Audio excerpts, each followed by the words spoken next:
All right, well, Tyler already took my thunder and had you guys clap for, the moms and stuff like that, so good job.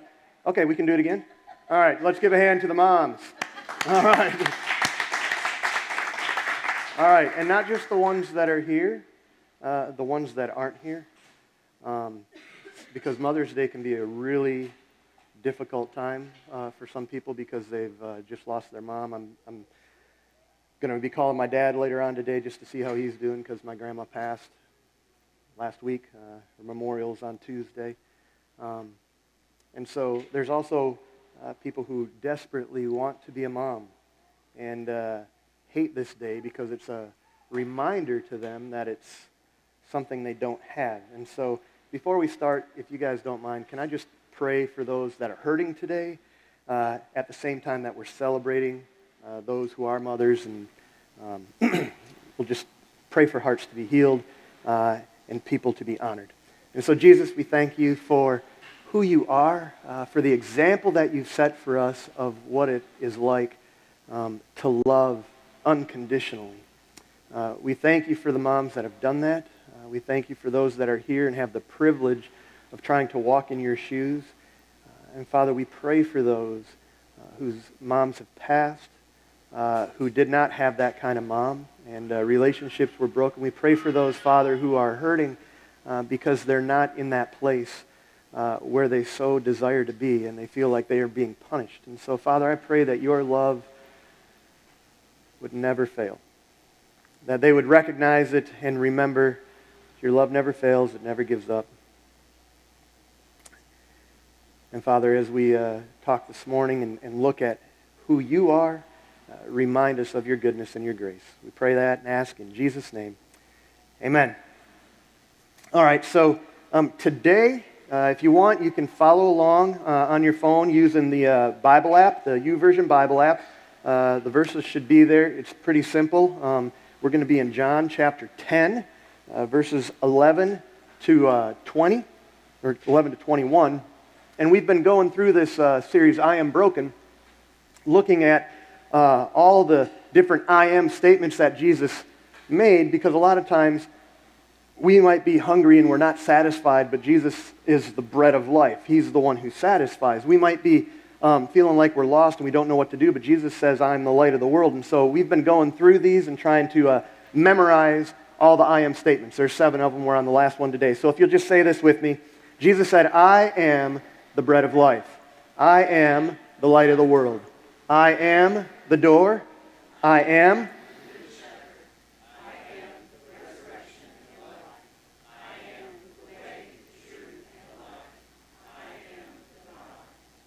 And he is. I'm going to tell you something today that you probably know, but maybe haven't thought about. That's kind of what preaching is a lot of times, is you tell people what they already know, and you try and remind them of how good God is, because there's really nothing new under the sun. But before we get into that, how many of you have ever been let down by somebody? Yeah. Betrayed by somebody. Okay, I mean, that's a pretty strong word, but it happens, right?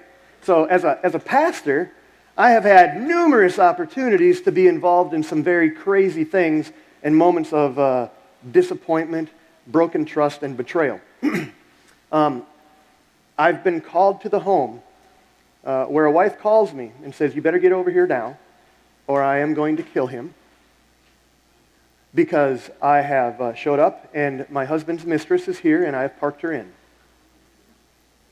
She called me first, not the cops. I don't know if that was to, give herself cover if she did shoot somebody or what, but luckily we got over there. They didn't. This guy had been having an affair, had been sending pictures that he shouldn't have been sending, and invited this one over when the wife was out, and yeah, I think she felt betrayed. Similar situation. Remember getting a call? Some guy had just gotten arrested. He'd driven to Greensboro. He was going to hook up with a 13-year-old girl. It was a sting. When his wife and 2 kids found out, I think she probably felt like she was betrayed. Not just that, just personally, those of you who've been around Discovery, there have been people, and when things have happened at Discovery where I've just needed some support. And I remember in one particular instance one time, my wife actually reached out to a friend of ours and said, my husband could really use a friend right now. Guess who never responded to my wife's text? And these are friends that we had for over 10 years. Never responded to her text, never reached out to me. Like, really? I thought we were friends. And so maybe you have had situations like that where somebody really close to you, a spouse, has done something that made you go, I can't believe you would treat me this way. How did you do that? Maybe you've had somebody who you thought was a really close friend. You're like, they would never do this to me. And it might be something, as significant and serious as what I'm talking about, but any time that you are betrayed or somebody violates your trust, it's a big deal. I remember reading a story about a guy, he was in college and he had an iMac computer and he wanted to sell it and he'd get it for about $1,800, but he had gotten a gaming computer, so he'd gone from Mac to the PC world, and he's like, but this thing's worth about $1,800. It's a pretty fair deal. I paid more than that, but I'm gonna sell it. And one of his friends like, hey, give me the bro price. He's like, what do you mean the bro price? He's like, well, like $1,500. He's like, okay, fine. I mean, at least I know it's going to somebody well and somebody nice, and that's fine. So he doesn't get what he wants for it, only to find out within 3 weeks that bro went and sold it for $1,850 and made $350. And so he goes to his friend. He says, well, what are you doing? You asked if I could get the bro price, and I gave it to you, and I gave you my computer. And the guy just looks at him and he goes, well, I didn't say I was going to keep it. I'm pretty sure they're not friends anymore. Like, this happens all the time. And so the question that we have is, who can we really trust? Because people are going to let you down. Maybe you've had a mom that let you down. Maybe you've had a boss who's let you down, a spouse who's let you down, kids who've let you down, parents who've let you down, friends who've gone behind your back and spread vicious lies about you that there's no way that you can get it back. What do we do? Well, I'm going to tell you something that like I said, you've heard it before, you just may not believe it, okay? And this is your first blank, you can write it down. It's this: Jesus is completely trustworthy. Now, if you've been in church for a while, you're probably hearing that Jesus is completely trustworthy. This is like, what they do in children's church. As a matter of fact, we can probably back up into the nursery. Like they're probably going to talk about stuff like this. You can trust Jesus. And we hear it like that, like this is a simple truth. And it is. But let me just pause here and kind of walk through some of the things. Can you really trust Jesus? Well, when God flooded the earth and he said he was going to provide a way out, he provided Noah, and it took a number of years, and it hadn't ever rained before, but did God provide a way out? Did Job, who's in the Old Testament, a guy who lost his family and his fortune and his health and all of this kind of stuff, did God come through at the end and make sure that he was restored to health? He had more kids, he had more stuff, he had more than he ever had before, even though he had to go through garbage to get there? Did God come through? Yeah. Why? Because Jesus is completely trustworthy, even when you might be in the middle of something that doesn't seem like it. Did God actually bless Abraham? He said, hey, look, the stars in the sky, you're going to have more descendants than you can count. Did that happen? Yeah, that's where we get the Israelites. Did God actually lead the Israelites out of Egypt and cross through a Red Sea? Yep. And then when they got there and they complained and they didn't have anything to eat, did God give them anything to eat? Yeah. He gave them manna, gave them quail. Why? Because Jesus is completely trustworthy. Did God give David a descendant to sit on the throne? Yeah, because God also gave the promised Messiah that he promised way back in Genesis, and Jesus showed up because he's completely trustworthy. Did Jesus show up through a virgin? Why? Well, because that's how God said it was going to happen, and so that's how it happened. And then when Jesus shows up, and he starts talking, and he says, hey, look, in 3 days, I'm going to be just like Jonah, gone, and then I'll be back again. Did that happen? See, the answer to this is yes. Why? It's not because Jesus has super magical powers. It's because Jesus is completely trustworthy. And so whatever you might be facing, whatever you might be dealing with, whatever might have gone on in the past, you don't have to get over it. Jesus is completely trustworthy to bring you through it. And we don't like to think about that. We like to wallow and doubt and wonder Where's Jesus in all this? But when the bad times come, you have to remember, you and I have to remember that Jesus is completely trustworthy. And I'm telling you that because we're going to look at where Jesus says, hey, look, I'm the good shepherd. But what does it mean to be good? Like, if you're really the good shepherd, you got to be good. And people in this room have experienced things that are not good. And some people look at that and go, well, then God can't be good. And other people, they recognize that Jesus is completely trustworthy. And so let's just kind of look at what it means to be good. Okay? In John chapter 10, this is where we're going to be. Here's what it says. John chapter 10, starting in verse 11. Jesus says, and he's talking, I am the good shepherd. The good shepherd lays down his life for the sheep. He who is a hired hand and not a shepherd, who does not own the sheep, sees the wolf coming and leaves the sheep and flees, and the wolf snatches the sheep and scatters them. He flees because he's a hired hand and he cares nothing for them. I'm the good shepherd. I know my own and my own know me. Just as the Father knows me, I know the Father, and I lay down my life for the sheep. And I have other sheep who are not of this fold. I must bring them also, and they will listen to my voice. So there will be one flock, one shepherd. For this reason, the Father loves me, because I lay down my life, that I might take it up again, and no one takes it from me. But I lay it down of my own accord.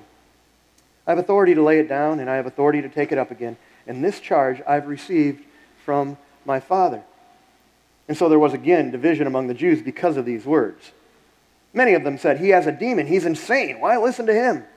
Others said, these aren't the words of one who's oppressed by a demon. Can a demon open the eyes of the blind? So we're going to walk through this. I'm going to give you 4 reasons why Jesus is a good shepherd.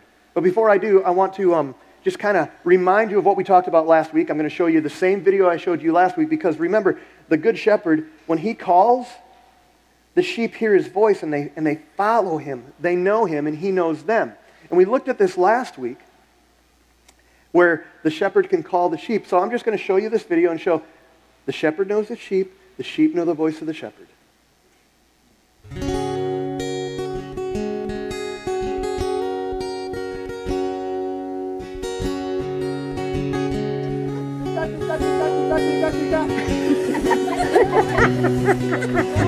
One more time.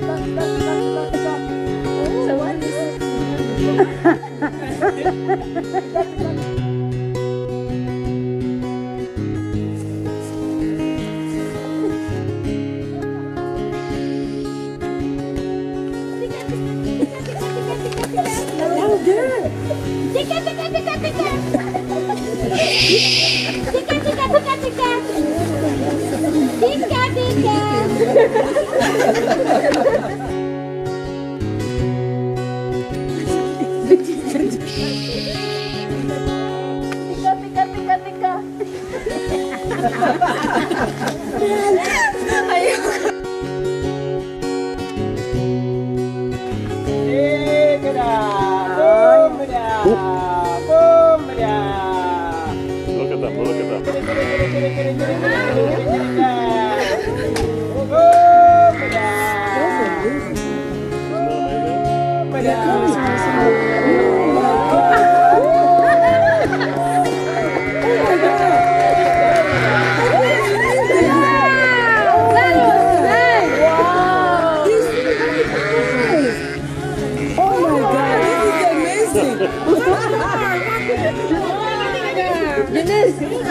This scared them. Yeah, Eunice made him go away. Was that cool or what? Yeah. You will never have the same again.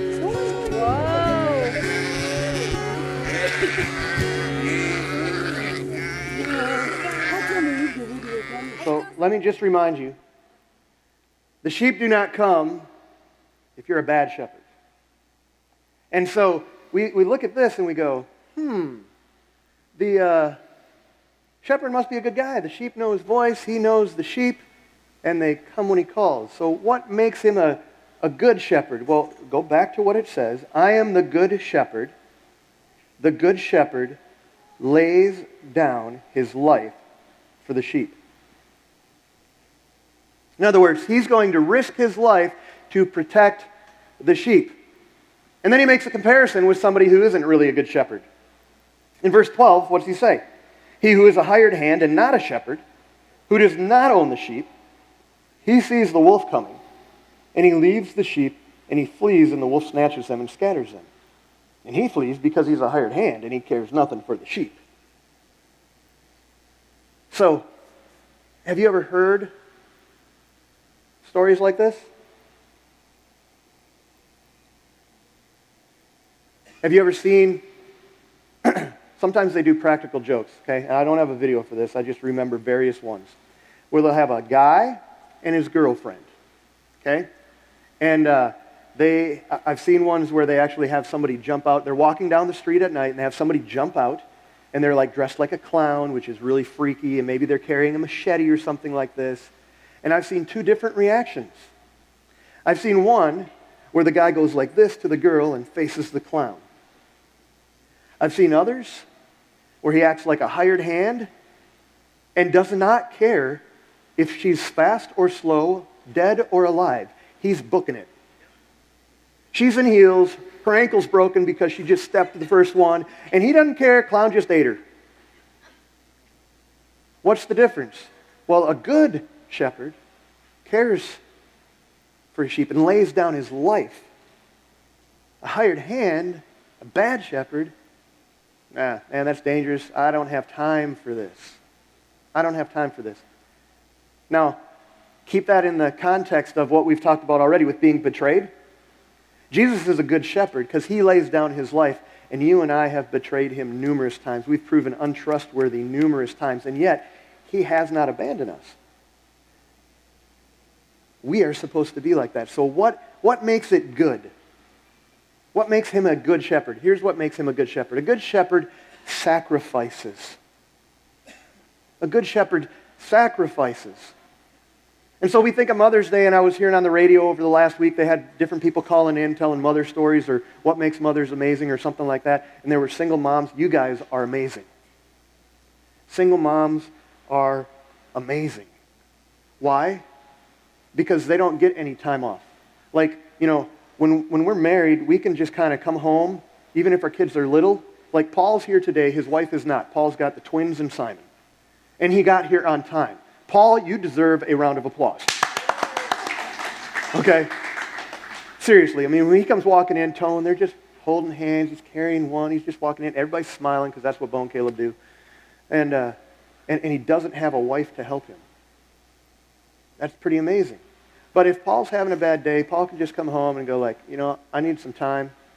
Like when Liz gets home from work later tonight, Paul's like, I'm going out. Need a break. Just some alone time. And I'm sure when Paul gets home on days that Liz has been watching the kids, she's like, bye. I think that happened on Thursday.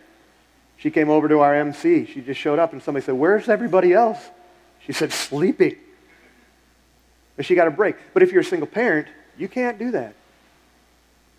You have to say, you know what, I'm just not going to get a whole lot of sleep right now because I don't have somebody who can get up with them. I don't have what I need, so I need to go get another job. Or I need to, invest time here. I need to be able to shuffle around here. And I don't get any me time because it's all about them time. Mothers tend to do that. Single mothers do that to an even higher degree. And Jesus does that to the point that he literally lays down his life for the sheep so that people can actually survive and find eternal life. So let me tell you a story about that. Don't expect you to know who these people are, but I'm going to tell you. Okay? The little girl there on the left, her name is Cecilia. Her mom, Paula, is holding her. That's her dad, Michael, and then the little brother, David. Cecilia is 4, David's 6, mom and dad are in their 30s. And, this picture, you can tell it's from a little while ago. Because in 1987, they were on their way back from visiting friends and having a trip to Philadelphia. And so they had, been on some flights. They were making their way back to Arizona, where they're from. And so they got on the plane, and the plane had to make a couple pit stops, so they're in Detroit. Okay? And in 1987, Northwest Flight 255 took off. But they did not, the pilots didn't see what what some of the warning signs were for how the plane was set. And so it didn't quite take off over the parking area and the Avis rental car area, and it clipped a street light. Took off 18 feet of the airplane's wing. Obviously, that's not a good sign. And then it started to obviously have problems, ran into the Avis building and kind of bounced off that onto the freeway.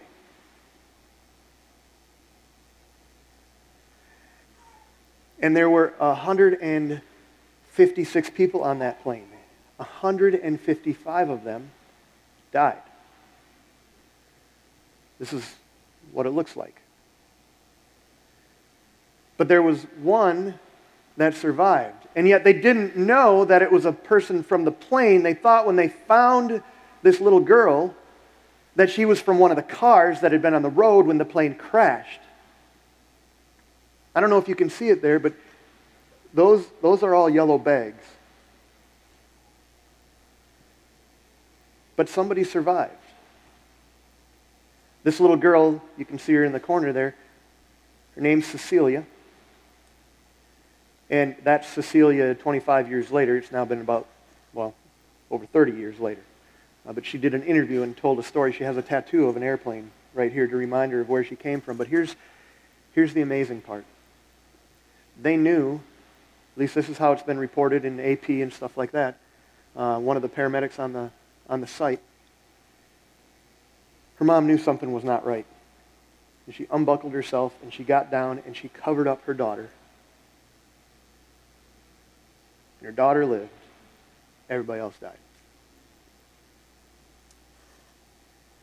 That's the difference between just a hired hand, a nanny, and a good shepherd. And it's easy for us to relate to that because we're people, but sometimes we forget that Jesus has already done that for us. He laid down his life so that you and I can live. Jesus is completely trustworthy. Why? Well, because he's the good shepherd. But what makes him good?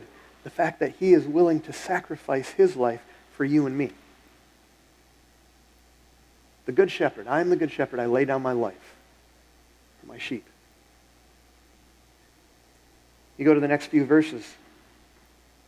Starting in verse 14. Jesus again says, I am the good shepherd. I am the good shepherd. I know my own, and my own know me, just as the Father knows me, and I know the Father. And there he says it again, and I lay down my life for the sheep. I'm the good shepherd. I know my own know me, just as my Father knows me, and I know the Father. And I lay down my life for the sheep. Well, what do we know about the good shepherd?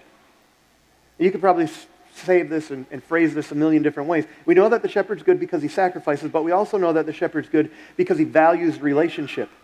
I know my sheep, and my sheep know me.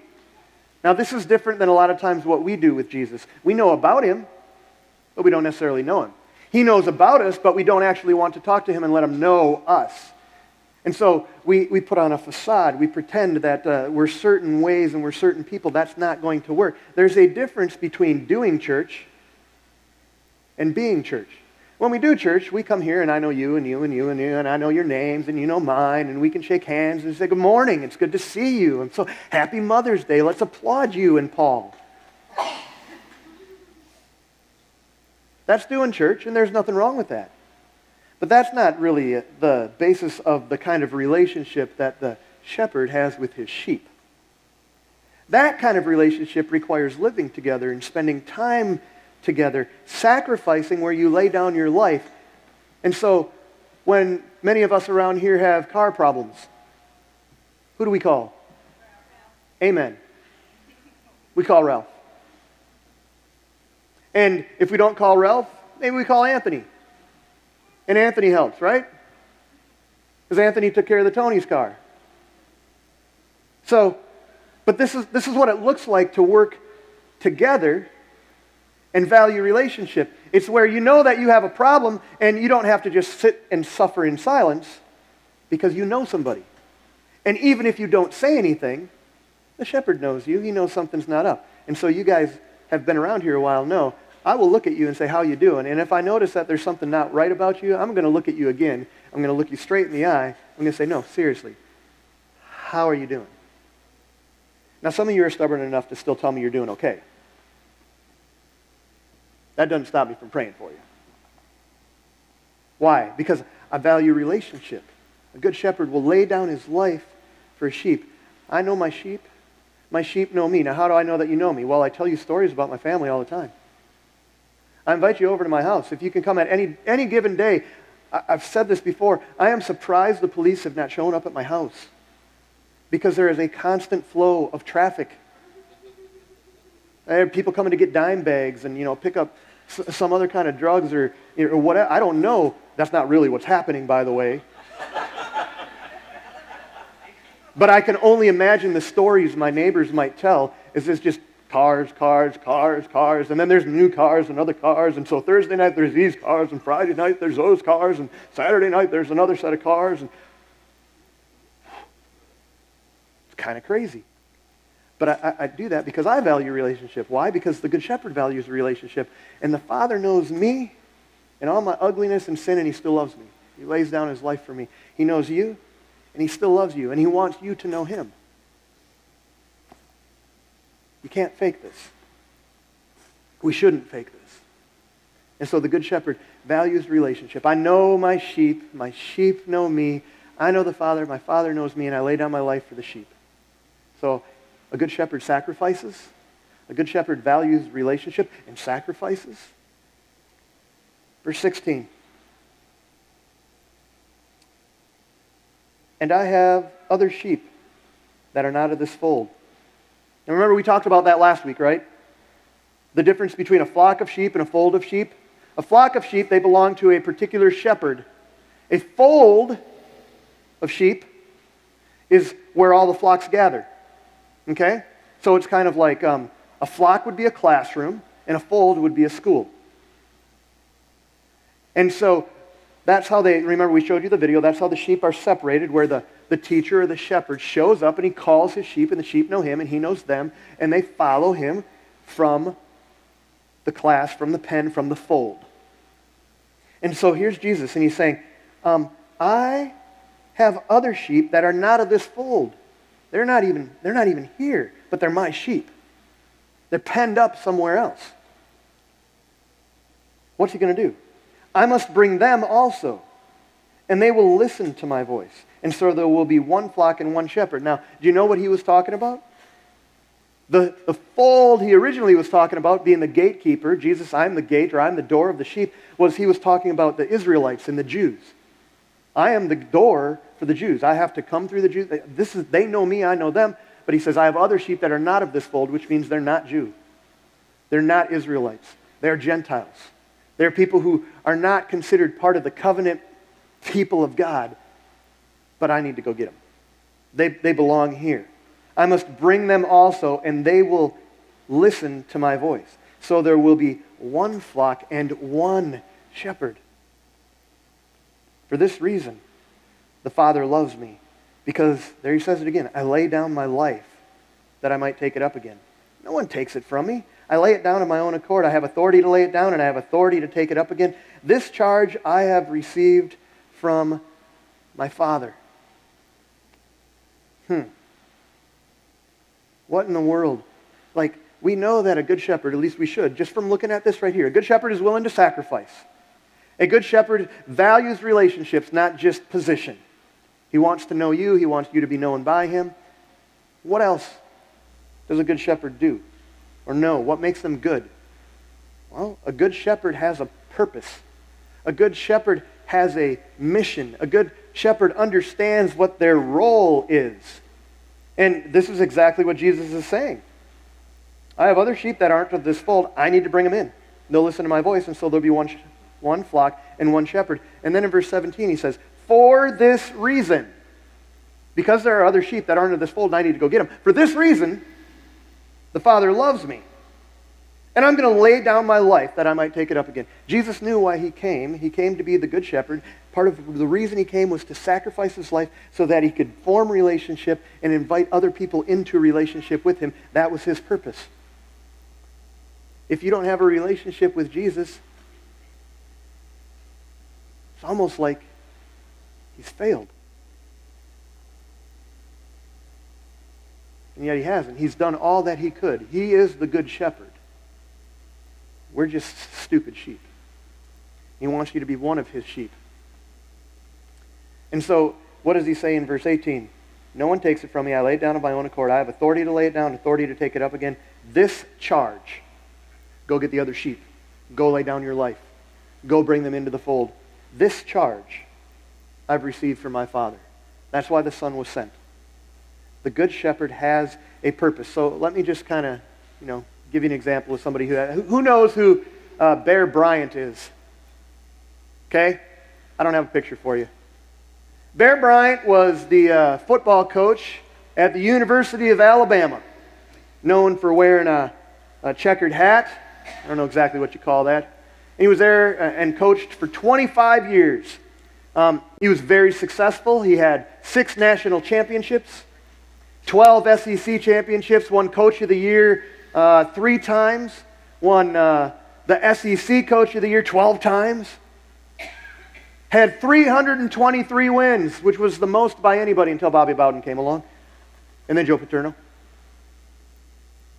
against 85 losses, which is about a 75% winning record. When he first showed up at Alabama, he turned them from a horrible team into a team that went about 500, and then the next year won the national championship. Crazy, right? Like, they were horrid.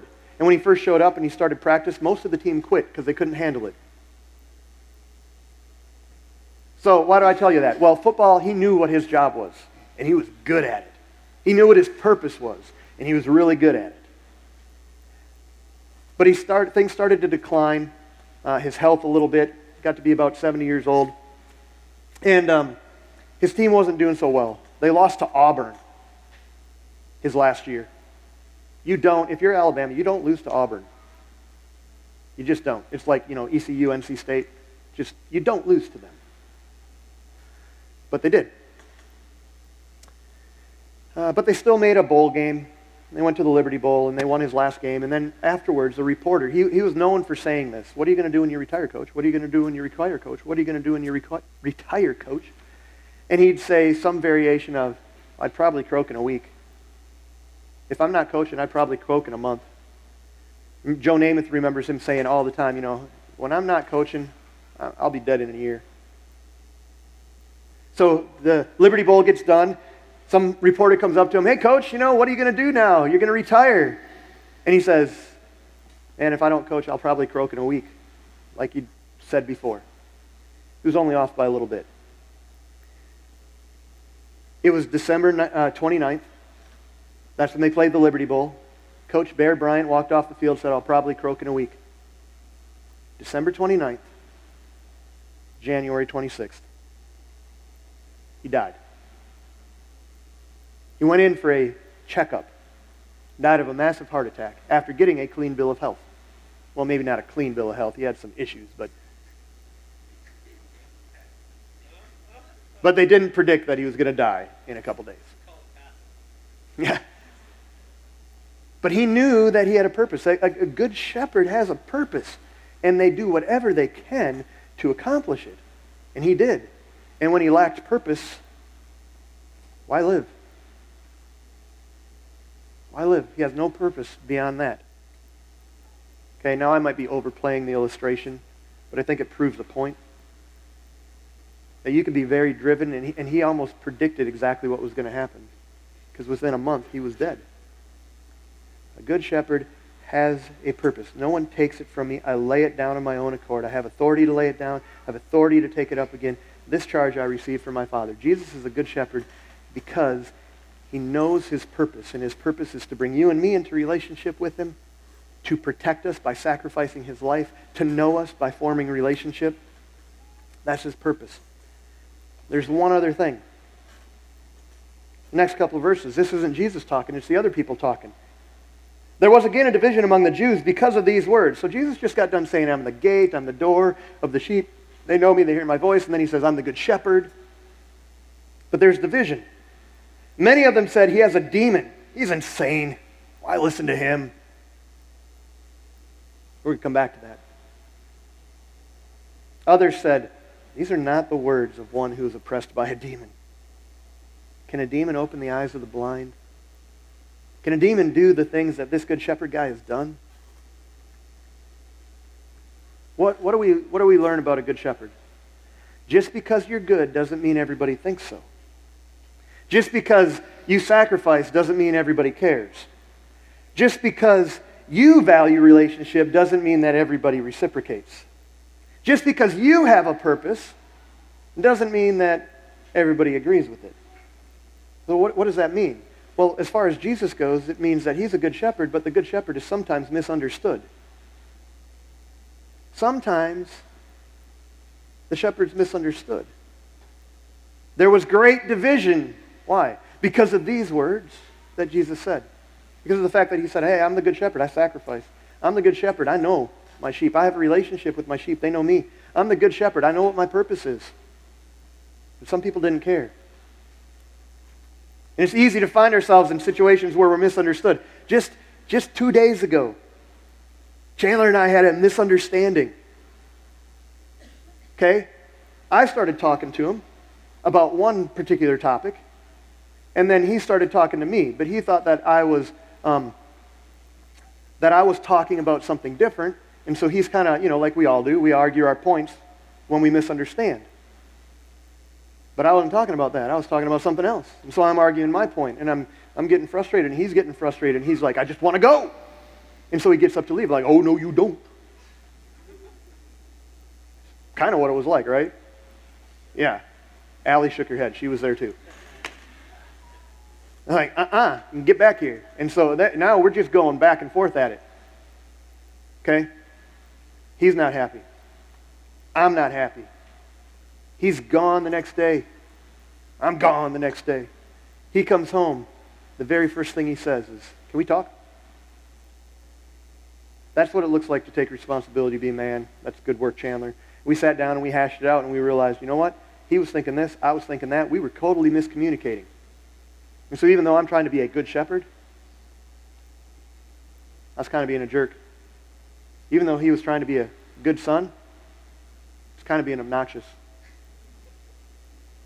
It happens when we misunderstand each other. It happens in your lives too. So what are we supposed to do about it? Just acknowledge that it happens. I didn't hate him just because I was upset. Hopefully he didn't hate me. We do this all the time. I think one of the greatest compliments, and this is the unfortunate reality of being one of my kids. Like, you just don't have the option of hiding. But because I value relationship, I let you into my life. And so Laura told me yesterday, her and Sarah were out shopping for dresses, and Laura calls me because it's taken them forever. They've been to 45 stores and haven't found anything. And thank God my wife doesn't want to spend more than, I do. And so she comes back empty-handed. But she had called and said, what are you doing? And I told her, well, I just got back. I washed the van. I filled it up with gas, took care of that. Went in, as long as I was at Sam's Club, I picked up some dog food and some Gatorades and water and put it in the fridge. Got blah, blah, blah. She's like, whoa, thank you. Anyway, apparently, I get off the phone, and Sarah looks at her and she says, I don't know exactly. I might get it wrong, okay? But something to the effect of, I really want a marriage like yours, Mom. I really want a husband like yours. And Laura's like, why?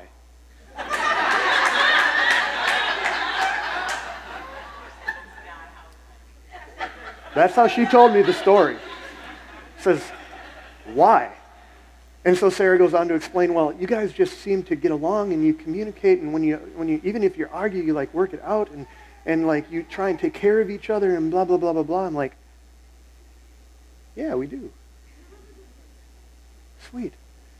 I'm sharing that story tomorrow because that's what a good shepherd does. A good shepherd sacrifices. Like, did I want to go and wash the van? No, I got kids. They should do it. Did I want to, do this, that, or the other? No, But I do it. Why? Because a good shepherd sacrifices, and if Jesus can sacrifice for me, the least I can do is sacrifice for those that I love. Now, I don't know if your kids would share those kinds of stories with you, or if you'd share that with your parents, but I take it as a huge win that Chandler and I can have a conversation after we've had a pretty good argument and still be buds.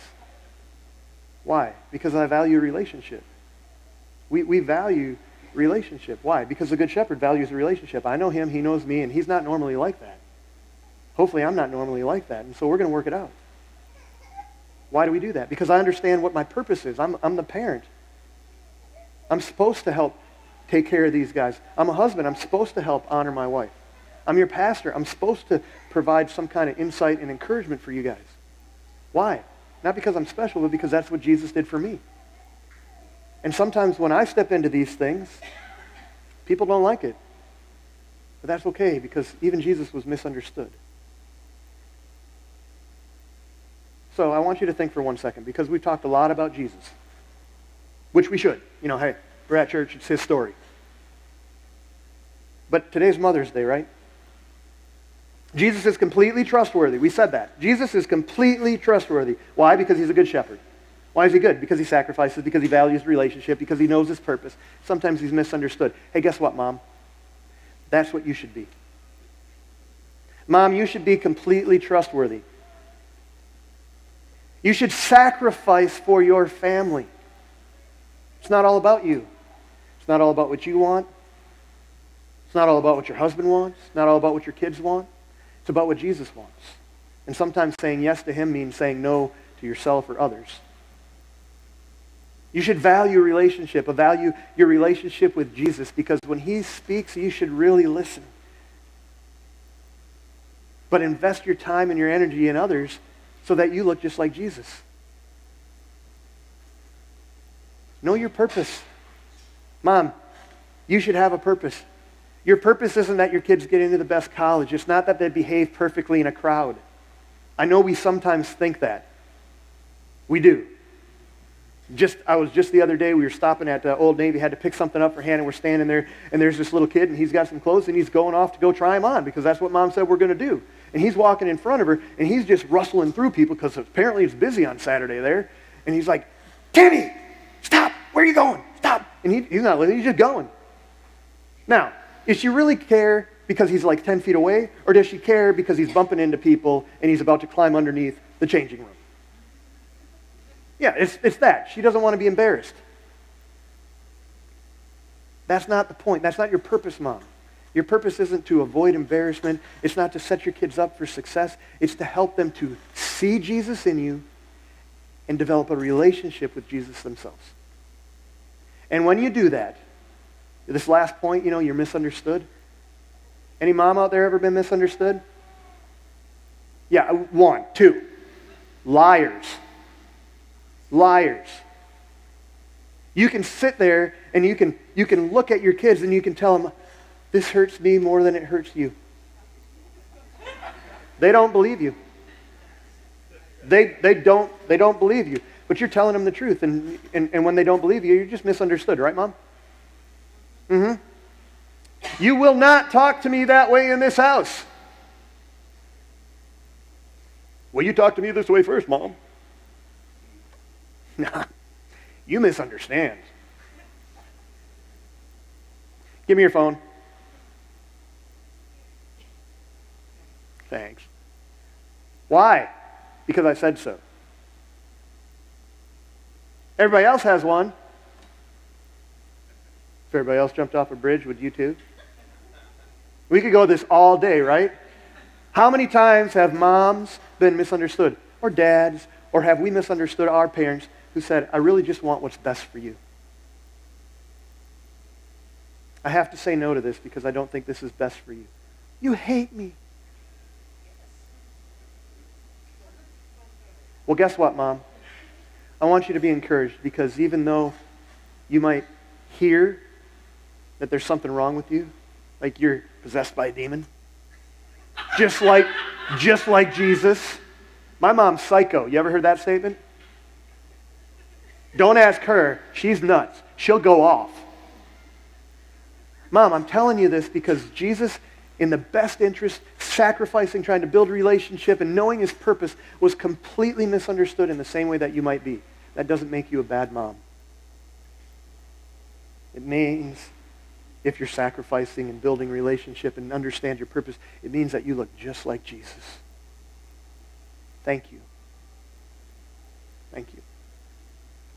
And for those who had moms that were like that, whether you got her a card or you're going to see her today or whatever, you need to call them. You need to let them know how grateful you are for the way that they modeled the Jesus life. Maybe they only got the sacrifice part right. You don't really have a good relationship. Well, thank them for that. Maybe you have a really good relationship now, but when you were growing up, you were completely self-sufficient. You had to do everything on your own. You were making your own food and driving yourself to school when you were 8. Okay, well, thank you for the sacrifices. No, thank you for the relationship. Maybe your mom tried her best to do what she thought moms are supposed to do and to protect you and to keep you safe, to provide for you, to find good friends, whatever it is, have an opinion about your future spouse. But it was motivated by love and her best understanding of what's best for you. If she did that, you can say thanks because it looks like Jesus. And if you don't have that relationship with the Good Shepherd who has done the same thing for you and me, he's sacrificed his life, he's built his relationship, he's invited us into it, he has other sheep that are not of this fold, he wants you to be part of them. That's his purpose. Don't misunderstand that he is calling you to life. He's not calling you to anything that is going to cause you more pain. It might temporarily cause more pain, but it's not designed to cause you more pain. It's designed to give you more life and life abundant. Because the thief comes to steal, kill, and destroy, but Jesus came that you might have life and have it to the full. That's how we ended last week. It's how we're going to end this week.